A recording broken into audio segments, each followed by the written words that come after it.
Il y a une dizaine d'années, j'étais livreur de pizza pour une petite pizzeria indépendante près de Beacon Hill, à Boston.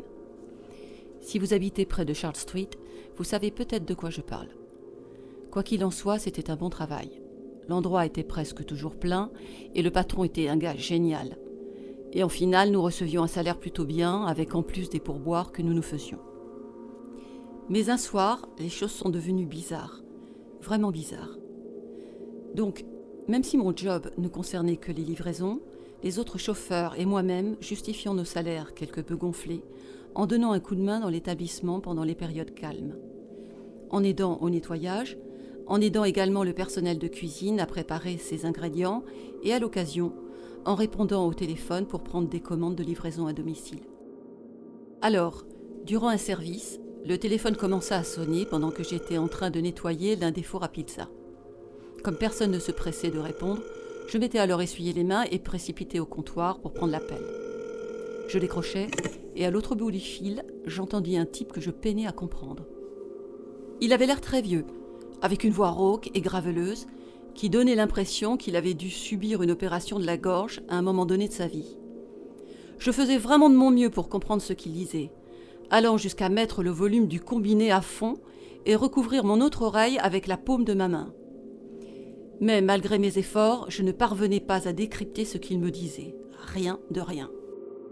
Puis enfin, je terminai en présentant des excuses sincères au type, avant de lui demander de bien vouloir patienter, le temps de transmettre son appel à mon directeur. Cependant, après avoir transmis l'appel, j'avais tendu l'oreille et ouvert l'œil pour m'assurer que je n'étais pas le seul à ne pas comprendre le vieux monsieur à l'autre bout du fil. Mon patron commença par le saluer, avant qu'une expression confuse ne s'installe sur son visage, lorsque le type commença à parler. « Excusez-moi, monsieur, je pense que la ligne est mauvaise. Pourriez-vous répéter ?» Au début, il s'évertua à conserver les règles de bienséance, mais comme moi, il perdit vite patience avec le pauvre vieux. Monsieur, je suis désolé, mais je n'arrive vraiment pas à vous comprendre. Laissez-moi le temps de me rendre dans mon bureau. L'endroit est un peu plus calme. Peut-être que ce sera plus facile. » Ensuite, il plaça sa main sur le récepteur du téléphone, afin que le type ne puisse pas l'entendre, puis a commenté le fait que cet homme avait plutôt besoin d'une popote roulante et non pas d'une maudite pizza livrée. Puis il s'est retourné dans son bureau avec un petit sourire aux lèvres, tandis que je continuais la liste de contrôle du nettoyage quotidien. Environ 15 minutes passèrent avant que mon patron ne sorte de son bureau, et j'avais vraiment cru qu'il allait me raconter comment il avait raccroché après avoir lutté pour essayer de comprendre ce que disait le type. Mais contre toute attente, il était toujours au téléphone. Je l'entendis répondre. « Oui, monsieur. Bien sûr, monsieur. Tout de suite, monsieur. Nous vous tiendrons au courant. Merci de votre appel. Au revoir. » J'avais supposé qu'il avait dû prendre entre-temps un appel différent et qu'il ne pouvait en aucun cas s'agir du même gars à la voix rauque que je venais d'avoir au téléphone. Prendre une commande ne prend pas 15 longues minutes. Dans l'attente d'en savoir plus, j'ai alors demandé à mon patron ce qu'il en était du vieil homme et s'il avait réussi à donner un sens à ce qu'il disait. Mais il ne répondit pas et au lieu de cela, il enfila sa veste puis me chargea de surveiller les affaires pendant qu'il se rendait en ville. Je lui demandai où il allait et à cela il me répondit juste.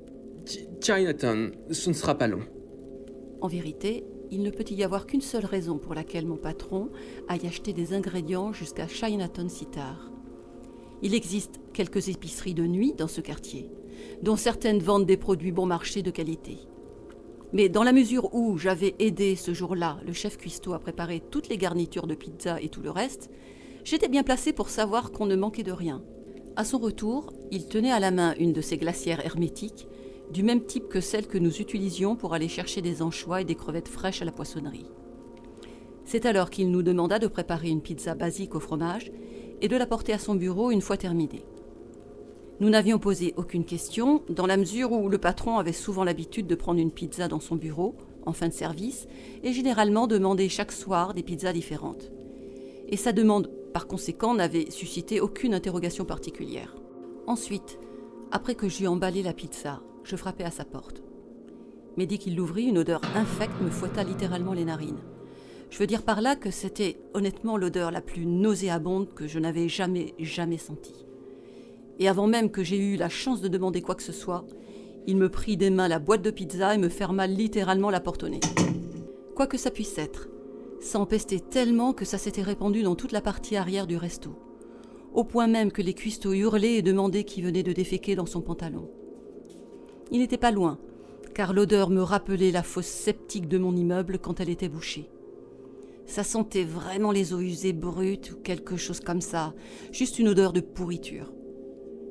Bien évidemment, je voulais vraiment comprendre de quoi émanait cette odeur. Mais en même temps, je n'avais pas non plus l'intention de m'approcher du bureau du boss, de peur de recevoir un autre coup de fouet de cette pestilence. Mais lorsqu'il sortit de son bureau, cette odeur insupportable recommença à flotter dans les airs. Et c'est avec une expression de douleur faciale qu'il demanda aux 2 chauffeurs en service, moi inclus, qui d'entre nous voudrait bien livrer. Il était clair maintenant que ce qui puait tant était sur la pizza. Mon collègue refusa tout net de livrer avec sa voiture. Il savait très bien que ça prendrait des jours, peut-être une semaine entière, pour enlever cette odeur à vomir de son véhicule. À ce stade, mon patron semblait un peu paniqué. Il redoutait certainement que l'odeur ne se répande dans tout le restaurant. Il se tourna vers moi et me promit un énorme bonus de nuit si j'acceptais de me charger de la livraison. J'y consentis, mais avant que je ne monte sur mon scooter, j'exigeais néanmoins de lui qu'il me dise exactement ce qu'il y avait sur cette pizza. C'est alors qu'il m'emmena dans une petite rue située derrière la pizzeria, puis commença à tout m'expliquer.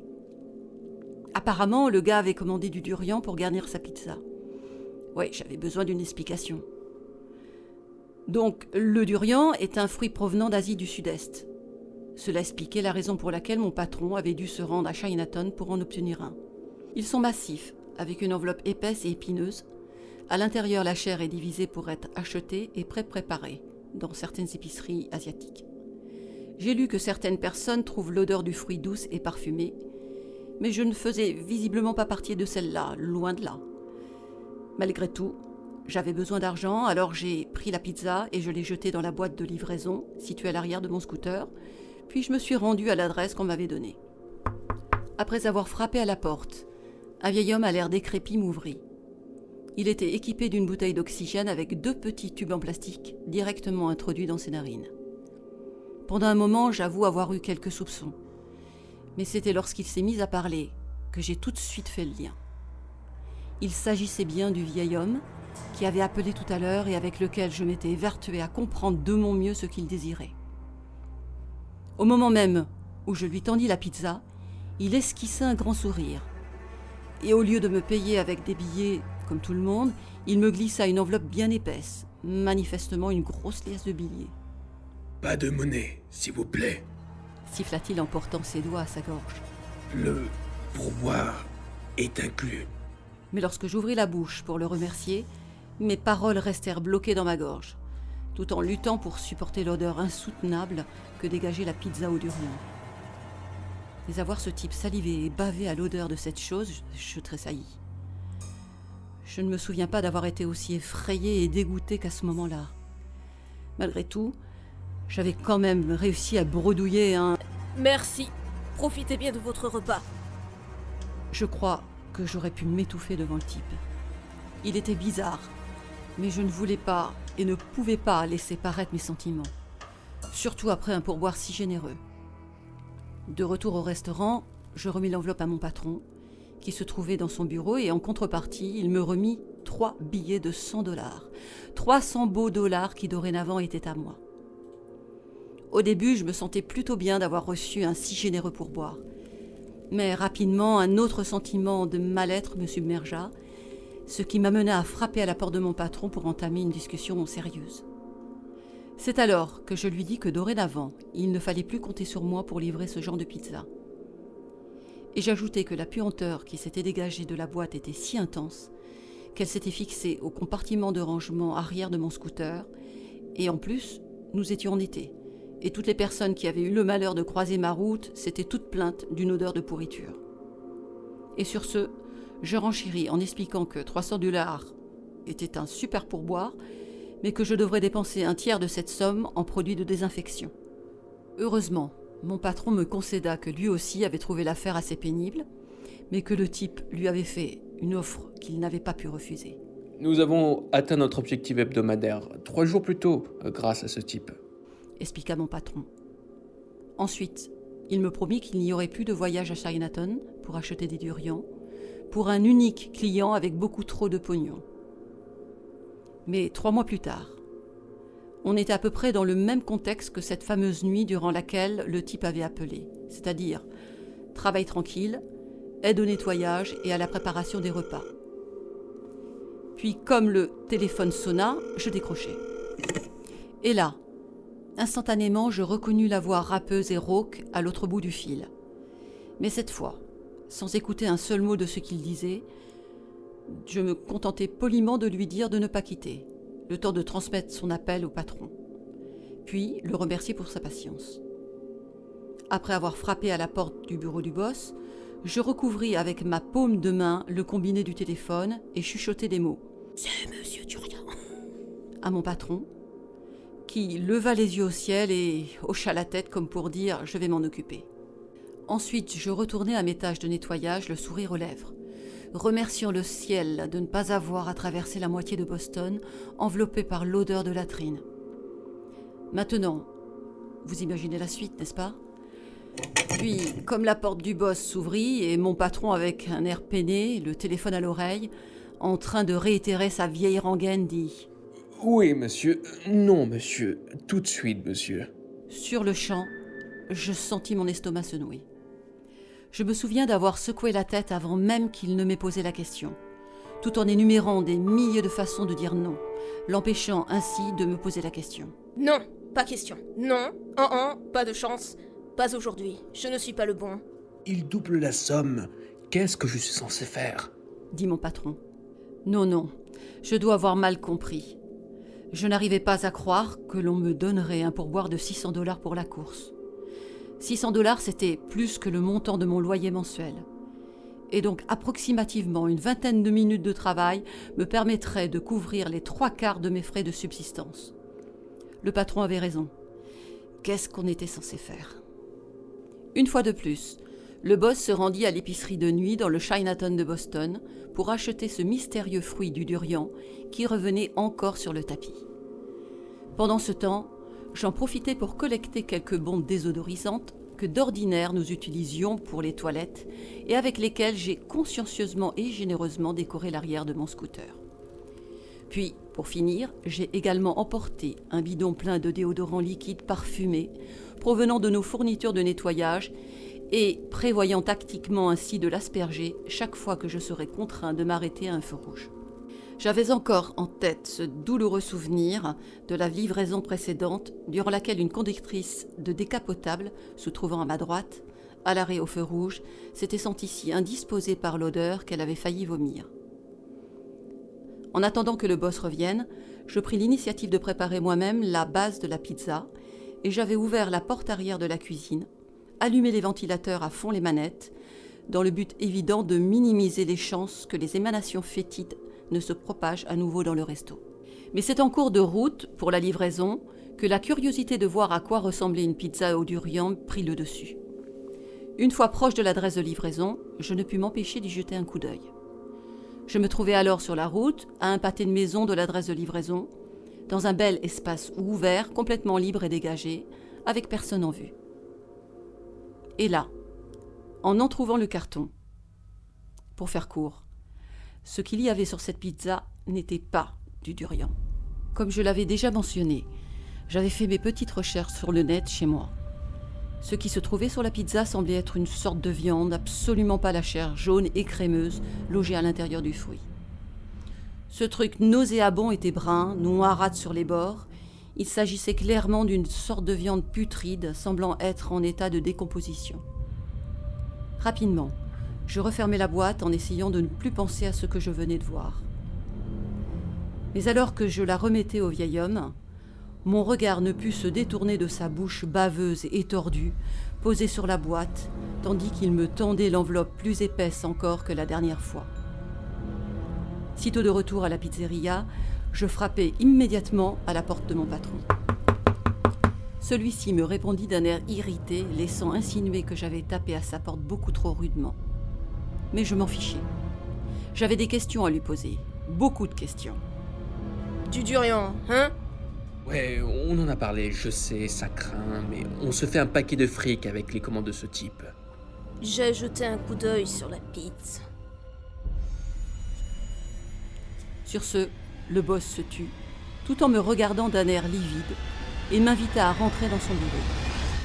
Je ne sais pas ce que vous pensez avoir vu, mais sachez qu'il n'y avait rien de plus que du durian sur cette pizza. Je lui avais clairement dit qu'il me racontait des foutaises, et que j'avais recherché le fruit durian sur Google le soir même de la première livraison du type. Je savais donc que peu importe ce qui était sur la pizza, n'était diable certainement pas de la chair de durian. À cet instant précis, il soupira, tout en rompant le contact visuel. Qu'est-ce qu'il y avait sur cette pizza, mec? Il ne me répondait pas. C'est légal au moins. Toujours pas de réponse. Mais au lieu de cela, il retira $600 de l'enveloppe et me le tendit. Je pris les $600 tout en lui présentant ma démission. Je considérais que s'il ne pouvait pas être honnête avec moi, je ne pourrais plus continuer à travailler pour lui. Après ça, il ne m'adressa quasiment plus la parole. Les derniers jours, à chaque fois qu'on se croisait, il empestait l'alcool. Quelle que soit cette chose, ça a visiblement eu un impact sérieux sur la santé mentale de mon boss. 1 an plus tard, je décotais un petit boulot décent dans un bureau en ville, rien d'extraordinaire mais néanmoins bien payé pour n'être qu'une mule à copier. Toutefois, au moins là-bas, les pires odeurs que je sentais étaient celles du tonnerre, de l'imprimante et au pire la laine de café de mes collègues. Mais par une douce soirée d'été, alors que je rentrais chez moi en voiture, toute vitre baissée, une odeur m'aspergea les narines. Quelque chose d'hideux qui me fit tousser et me donna l'envie de vomir alors que j'étais assis, attendant que le feu passe au vert. Et devinez quoi? Près de moi, je vois un homme sur un petit scooter dont le compartiment de rangement arrière porte le logo de la pizzeria pour laquelle j'avais travaillé auparavant. Je dois avouer que l'horrible odeur m'était familière. Cette puanteur que j'avais prise pour de la chair de durian, cette puanteur n'était certainement pas du durian.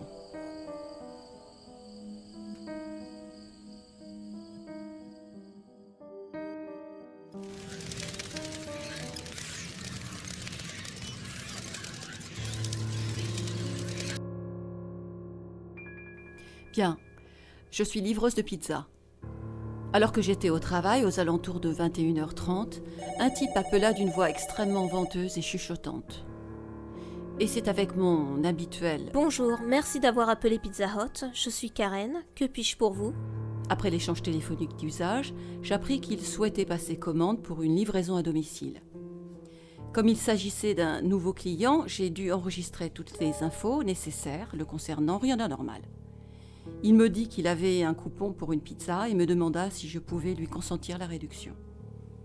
Je lui dis « Je vous prie de bien vouloir patienter le temps que je mette la main sur mon manager afin qu'il s'occupe de vous. » Mais précisément, il demanda que je prenne moi-même soin de lui. Après que je sois revenue de mon entretien avec mon patron, je lui ai dit que nous lui avions fait une réduction de prix. Il me remercia, mais à partir de là, ça a commencé à devenir bizarre. Il m'arrêta au milieu d'une phrase pour me dire « Tu as un ton de voix très agréable et j'aime t'entendre parler. Tu devrais être disque jockey. » J'étais un peu mal à l'aise, mais j'essayais de rester professionnelle. Et je lui répondis donc que c'était très gentil et que j'y réfléchirais. Sur ce, il répliqua « J'écouterai ta station de radio. Merci d'avoir pris ma commande ce soir. J'irai bientôt te voir là où tu travailles. Karen. » J'aimerais dire que c'en était resté là, mais ce n'est pas vrai. Notez que cet homme vit dans un complexe d'appartements. Ce que je n'avais pas réalisé, étant donné que j'avais pris l'adresse du complexe, mais pas son numéro d'appartement. Pas plus de 5 minutes plus tard, le type rappelle, et c'est mon collègue Ballet qui répondit au téléphone. Ballet m'apprit qu'il m'avait demandé par mon nom. Je décrochai le téléphone et lui fis mes salutations. Puis il me rappela que j'avais oublié de lui demander son numéro d'appartement. Rien d'étrange encore. Une fois de plus, je le remerciai et modifiai l'info. Mais avant que je ne puisse raccrocher, il prolongea la conversation. « Karen ?» Oui, monsieur, comment puis-je vous aider? comment vas-tu? Oui, monsieur, je vais très bien. Bien, je vais raccrocher maintenant. À bientôt, Karen. Ballet, qui avait entendu toute l'histoire, la raconta à mon patron et lui demanda que mon collègue masculin prenne en charge ce client. Voici la première chose que Bob m'a dite à son retour. La première demande que ce type m'a faite était de savoir où tu étais, ok? Je me suis approchée et j'ai frappé à sa porte. Puis il m'a dit d'une voix séductrice et bizarre. Entre. Mais je n'avais pas l'intention d'entrer dans la maison de ce type. Et j'ai donc à nouveau frappé à sa porte. Et là, il a ouvert sa porte avec un grand sourire aux lèvres. Mais quand il a vu que c'était moi, son expression a chuté. Je l'ai salué et ensuite il m'a dit... Oh, où est Karen? Je lui ai dit que tu étais là, dans le resto. Il avait l'air contrarié. Après avoir pris son argent et lui avoir donné sa nourriture, il a demandé comment tu allais. Sur ce, je lui ai dit que tu allais bien. Puis il a ajouté. Bien, Karen est une fille adorable. Dis-lui que je la verrai bientôt. Le fait qu'il ait demandé au chauffeur de rentrer, s'attendant à me voir, me donne la chair de poule. Peut-être qu'il s'agit d'un type seul, qui cherche juste quelqu'un à qui parler. Mais c'est quand même encore un truc bizarre à rajouter sur ma liste. Oh, où est Karen?